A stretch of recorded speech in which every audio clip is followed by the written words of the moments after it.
Sir, माता Vaishno Devi university को लेकर काफ़ी कुछ विवाद चल रहा है। देखिए, ये बदकिस्मती है कि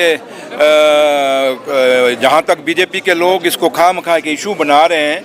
माता वैष्णो देवी में चाहे बंदा बच्चा पढ़े, चाहे बाबा गुलाम शाह बादशाह यूनिवर्सिटी में पढ़े, अब क्योंकि खित्ता पीर पजाल के अंदर बाबा गुलाम शाह के नाम पे बाबा गुलाम शाह बादशाह यूनिवर्सिटी बनी है, और जम्मू में माता वैष्णो देवी जी के चरणों में ये यूनिवर्सिटी बनी है। तो यहाँ ये नहीं कि कौन किस जात से है, कौन मज़हब से है, ये देखना चाहिए कि कौन कितना काबिल है, काबिलियत के ऊपर। क्योंकि ये बच्चे नीट करके आए हैं, और नीट जब कंपटीशन का ज़माना है और कंपटीशन के तौर पर ही एडमिशन मिलेगी, इसलिए इसको हम धर्म के नाम पे, जात बरादरियों के नाम पर बांटेंगे तो अच्छा नहीं है। क्योंकि जम्मू कश्मीर का एक अपना भाईचारे की मिसाल रही है, और हम खामखा का जब एजुकेशन को भी हम धर्म के नाम पे बांटना शुरू करेंगे तो मुझे नहीं लगता कि फिर काबिल लोग आगे आएंगे। और अगर आपने काबिल लोगों को, अच्छे डॉक्टर, अच्छे इंजीनियर, अच्छे अपने ऑफिसर्स बनाने हैं, तो आपको जो अच्छा कोई, चाहे एग्रीकल्चर में ही कोई साइंटिस्ट भी बनेगा तो अच्छा तभी बनेगा जब आप कहीं ना कहीं एजुकेशन में क्वालिटी होगी। तो लिहाजा मुझे नहीं लगता है कि इस बात को तूल देनी चाहिए, और जो कर रहे हैं मैं उनसे भी कहूँगा कि ऐसा मत करिए। एजुकेशन में कम से कम उस काबिलियत पे जो बच्चा, चाहे वो किसी भी कौम का हो, किसी भी मज़हब का हो, अगर वो निकल के आता है तो उसको अप्रिशिएट करना चाहिए, ना कि उसको डिस्करेज करना चाहिए। डीसीएम साहब, अभी ये कन्फाइन था बाकी स्टेट्स में, अब ये जम्मू कश्मीर में पहुंच रहा है, तो आपको लग रहा है कि आप लोगों ने देखिए, आप बिजली का कोई इजाफा, ये मीडिया क्रिएट किया हुआ इजाफा है। अगर कल आपने उमर साहब का एक डिटेल में बयान सुन लिया, जब उमर साहब ने कहा कि ये फाइल मेरे पास साइन करना तो दूर है, ये फाइल मैंने देखी भी कहीं नहीं कि किसने हाई किया है। तो इसलिए ये एक मतलब कि क्योंकि कुछ ताकतें ऐसी हैं जो उमर अब्दुल्ला सरकार को कमज़ोर करना चाहती हैं, तो वो नए के नए इशू रोज़ जम्मू कश्मीर में उठाते हैं। लेकिन मैं आप लोगों से भी अपील करूंगा कि ऑथेंटिकेट आर्डर आप किसी के पास है कि 20% बिजली के बिलों में हमने बढ़ोतरी की है, वो किसी के पास नहीं है। हम सिर्फ बस कह रहे हैं जनाब बढ़ गया, उमर अब्दुल्ला सरकार बढ़ा गया। इन चीज़ों में, र्यूमरबाजी में, इस अफवाहबाजी में जम्मू कश्मीर ने आगे भी बड़ा नुकसान देखा है। और मैं आज भी आप लोगों से अपील करूंगा कि इस र्यूमरबाजी से बचना चाहिए, अफवाहबाजी से बचना चाहिए, अपने लोगों को गुमराह नहीं करना चाहिए। कल तो क्लियरिफिकेशन आई थी सीएम अमरनाथ की तरफ से, लेकिन अब आगारूल्लाह जो है फिर से बोल रहे हैं कि हम 20 दिसंबर तक जो है इनको अल्टीमेटम देते हैं, उसके बाद हम फिर से प्रोटेस्ट करेंगे। तो उस पर क्या कहेंगे आप?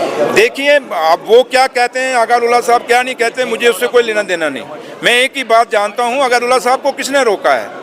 और आगारूल्लाह साहब अब कोई ऐसे गली के या किसी मोहल्ले के या किसी टाउन के खड़पेंच नहीं है, वो ऑनरेबल मेंबर पार्लियामेंट हैं।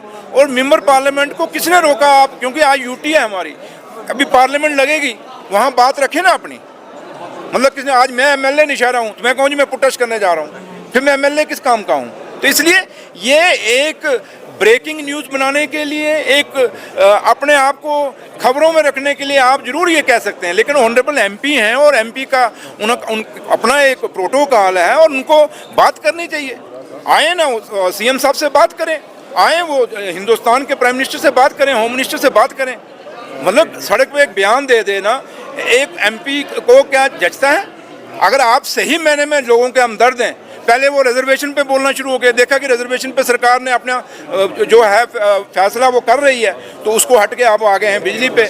मकसद एक ही है कि मैं आप लोगों से यही अपील करूंगा कि हमें इन सवालों से दूर हटना चाहिए। और जो भी आदमी हो, चाहे मैं सुरेंद्र चौधरी भी क्यों ना हो, अगर मैं कोई अपने आप को लाइमलाइट रखने में या अपना कोई अपने को ट्रेंड कराने के लिए कोई बयानबाजी करता हूँ रोज़ उठ के, तो मुझे भी इग्नोर करना चाहिए।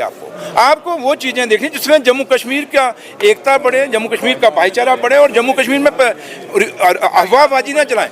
आप करें, किसने रोका आपको? हिंदुस्तान के आईन ने कहीं किसी को नहीं रोका। तो इसलिए मैं इस पे ज़्यादा, जब उमर साहब ने एक ऑनरेबल चीफ मिनिस्टर जो इंचार्ज मिनिस्टर हैं बिजली के पावर के, जब उन्होंने क्लैरिफिकेशन दे दी है, तो मुझे नहीं लगता कि आप कभी हम उसका कहें वो ये बोल रहा है या वो है। सरकार किसी के बोलने से नहीं चलती, सरकार लोगों के कहने से चलती है।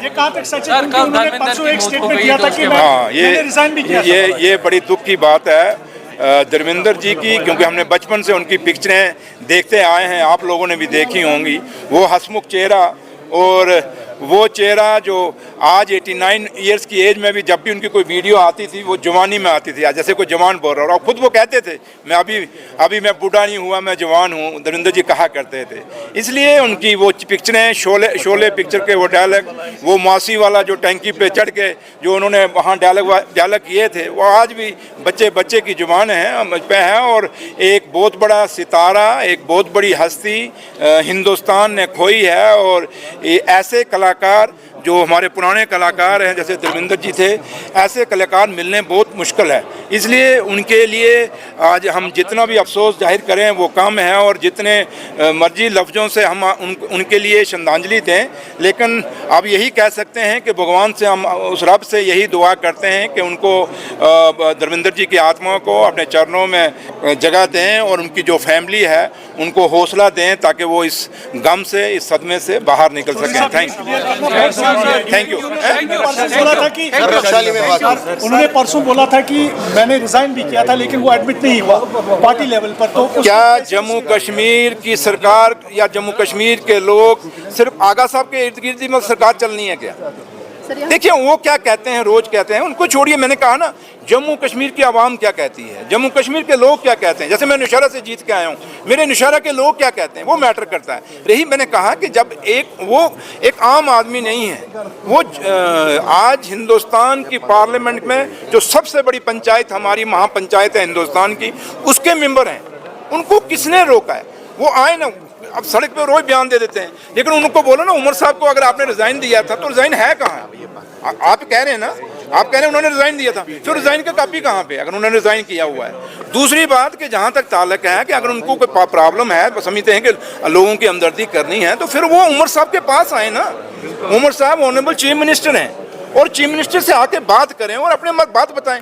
वो खाली एक आप लोगों को बाइट दे देनी, अब मैं यहाँ जाकर मैं जी कल मैं नौशहरा जाके प्रोटेस्ट में, ये कौन सी बात है? इसलिए मैं कहता हूँ आप इन बयानों को आप खामखा की तवज्जो दे रहे हैं। मुझे नहीं लगता कि इस पर तवज्जो देने की ज़रूरत है। अगर आगा साहब ईमानदारी से लोगों की सेवा करना चाहते हैं तो वो चीफ मिनिस्टर से आके बात करें और बात करके फिर लोगों को बताएं मेरी कौन सी बात हुई है। चीफ मिनिस्टर इस पर अपना भी बात दे देंगे। तो इसलिए इन बातों मत कौन यहाँ में जो मर्जी बयान दे जाओ ना, बात तो ये करती है कि सुरेंद्र चौधरी करता क्या है, फाइलों में क्या करता है। मैं आज MLA हूँ, डिप्टी चीफ मिनिस्टर हूँ, तो मैं आज कहूँगा मैं प्रोटेस्ट करूँगा, ये बातों का तुक नहीं है। उनको बोलिए आप मेंबर पार्लियामेंट हैं, आप अगर प्रॉब्लम आपको है तो CM साहब से मिलिए।